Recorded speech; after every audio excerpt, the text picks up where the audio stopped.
শরীয়তের আইনে কাদিয়ানীদের একমাত্র শাস্তি মৃত্যুদণ্ড। কুখ্যাত কাফের কাদিয়ানীদেরকে রাষ্ট্রীয়ভাবে অমুসলিম ঘোষণার দাবি আদায় করবে, হোক বিএনপি হোক জামাত, যেই ঘোষণা দিবে তাকেই নির্বাচিত করে বাংলাদেশের ক্ষমতায় পাঠানো হবে। মুসলমানদের মৌলিক দাবি আদায় না করা হয়, যেই সংবিধানে সেই সংবিধানও মানি না, সনদও মানি না। নাহমাদুহু ওয়া নুসাল্লি আলা রাসূলিহিল কারীম। আম্মা বাদ। সম্মানিত সভাপতি,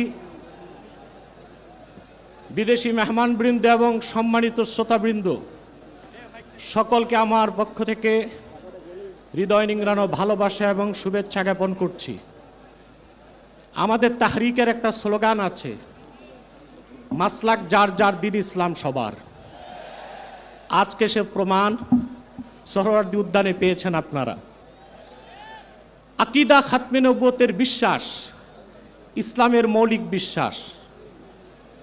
কেউ যদি বিশ্বাস করে আল্লাহকে বিশ্বাস করি কিন্তু তিনি এক, এটা যে বিশ্বাস করবে না সে কাফের। মুহাম্মদ সাল্লাল্লাহু আলাইহি সাল্লাম আল্লাহর শেষ নবী, এ কথা যে বিশ্বাস করবে না সে কাফের। তাকে যে কাফের বলবে না সেও কাফের। আল্লাহ তাআলা তার হাবিব মুহাম্মদ সাল্লাল্লাহু আলাইহি সাল্লামকে ১৫০০ বছর আগে প্রেরণ করে নবুয়ত রেসালতের দরজা চিরতরে বন্ধ করে দিয়েছেন। ওনার পরে আজ পর্যন্ত কোনো প্রকারই নবী কিংবা রাসূল আসে নাই, এখনো নাই, কিয়ামত পর্যন্ত আসবে না। এটাই খাতমে নবুয়তের বিশ্বাস। এই বিশ্বাস ছাড়া কেউ মুসলমান হতে পারে না। আমাদের দেশে যারা প্রচলিত রাজনীতি করে তারা সেকুলার রাজনীতির দোহাই দিয়ে কাদিয়ানীদেরকে অমুসলিম ঘোষণা করতে চায় না। তাদের কাছে আমার প্রশ্ন, সেকুলার রাষ্ট্র আর গণতান্ত্রিক রাষ্ট্রের শুধু কাজ অমুসলিমদের স্বার্থ রক্ষা করা, আর দেশের প্রকৃত মালিক যে মুসলমান, যাদের ট্যাক্স আর ভ্যাটের টাকায় সরকারের মন্ত্রীদের গাড়ির পেট্রোল জ্বলে,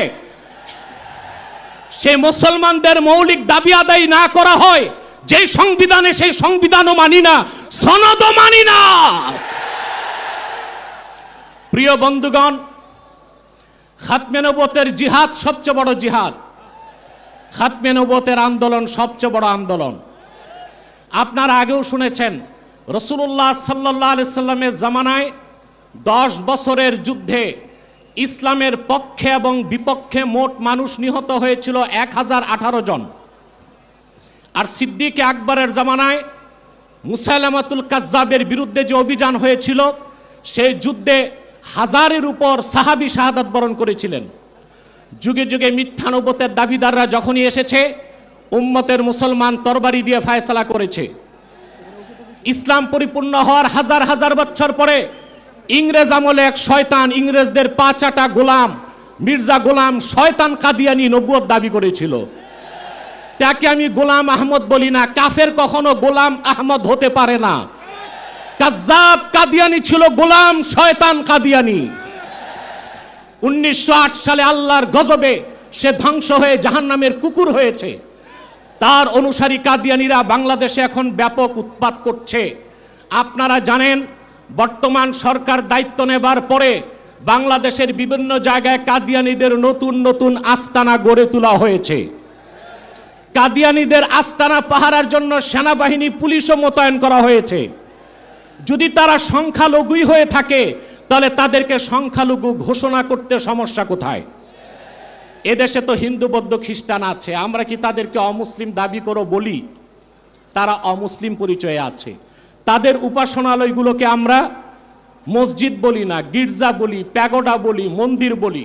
কিন্তু কাদিয়ানীরা ইহুদিদের চেয়ে নিকৃষ্ট কাফের, তারা জিন্দিক। জিন্দিক বলা হয় সেই কাফেরকে যে প্রকাশ্য কাফের, নিজেকে দাবি করে মুসলিম। সেই জন্য শরীয়তের আইনে কাদিয়ানীদের একমাত্র শাস্তি মৃত্যুদণ্ড। যেহেতু বাংলাদেশ সেকুলার রাষ্ট্র, আমরা ছোট একটা দাবি করেছি, তাদেরকে অমুসলিম ঘোষণা করতে হবে। এই দাবি আপনারা কিভাবে আদায় করবেন? ঐক্যবদ্ধ হয়ে বছরে একটা কর্মসূচি দিলেই হবে না। আমি মনে করি এই ময়দান থেকে কর্মসূচি হওয়া উচিত। কুখ্যাত কাফের কাদিয়ানীদেরকে রাষ্ট্রীয়ভাবে অমুসলিম ঘোষণার দাবি আদায় করবে, হোক বিএনপি হোক জামাত, যেই ঘোষণা দিবে তাকেই নির্বাচিত করে বাংলাদেশের ক্ষমতায় পাঠানো হবে। আপনারা রাজনৈতিক দলের নেতৃবৃন্দ ইসলামী রাজনীতির দোহাই দিয়ে যারা আন্দোলন করেন, আপনাদের কর্মসূচিতে কেন ঘোষণা দেন না সংসদে গেলে কাদিয়ানীদের অমুসলিম ঘোষণা করবেন? পশ্চিমারা খেপে যাবে। ভারতের তাবেদারি, যুক্তরাষ্ট্রের তাবেদারি করে কেউ ক্ষমতায় যেতে পারবে না। যদি যায় ক্ষমতায় টিকতেও পারবে না। এক সাগর রক্তের বিনিময় হলেও বাংলাদেশে কাদিয়ানীদেরকে রাষ্ট্রীয়ভাবে অমুসলিম ঘোষণার দাবি আদায় করা হবে।